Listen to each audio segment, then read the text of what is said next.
I'm going to show some stuff straight off the regular internet, and I don't know if I'm going to AdSense this, but I'm going to license this on the fair use doctrine, because there's a guy from India who wanted to comment on one of my comments in a video about the India versus Pakistan military. And what's happening is these two countries are usually at odds with each other over a glacier area in the Hindu Kush Mountains. In fact, they've threatened each other with nuclear war over it going back to the Clinton years. One of the things to Bill Clinton's credit from several years ago was that he was able to stop the blackmail process that both countries were doing to the United States, or attempting to do to the United States, over the potential fallout of them deciding to have a nuclear war with each other.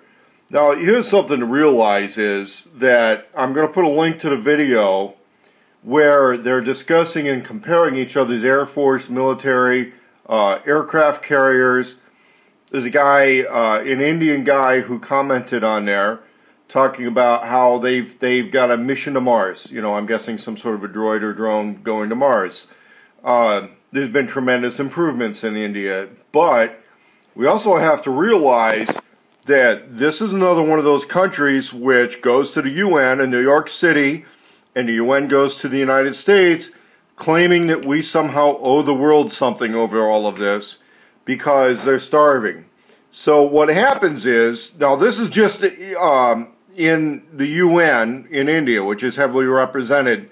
India heavily represents itself in the UN based on having a large population.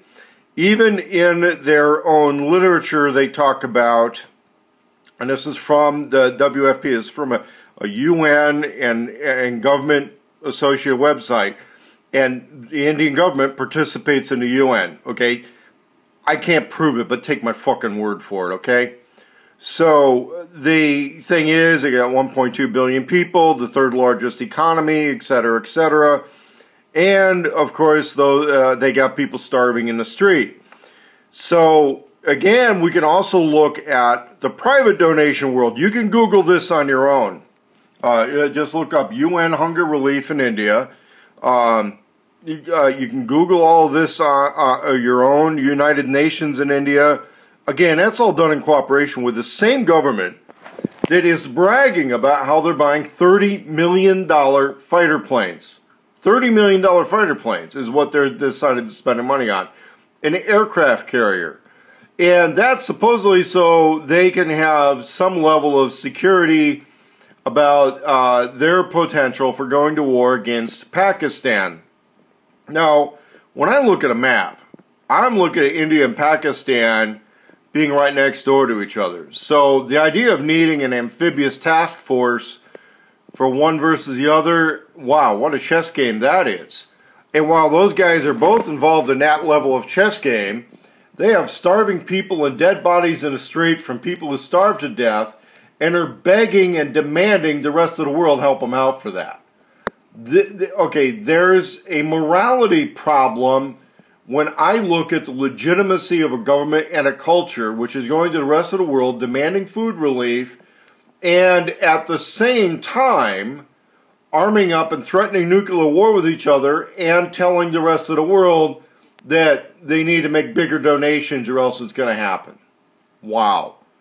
Do we have a fucking recipe for extortion or what? And that's what I'm making a video response to this. It's a video response to another video, which I'm going to link here, which compares the India and Pakistan military. And yes, I understand any military having, any government having a right to a sensibly proportionate military. But we also have to look at the fact that neither one of those countries is particularly strong on a personal right to keep and bear arms. Pakistan does have gun shops. Pakistan has private firearm ownership. India, to the best of my knowledge, throws people in prison for owning a gun privately. But they really need $30 million jet fighters and aircraft carriers to defend what? Their freedom? The food? I don't know.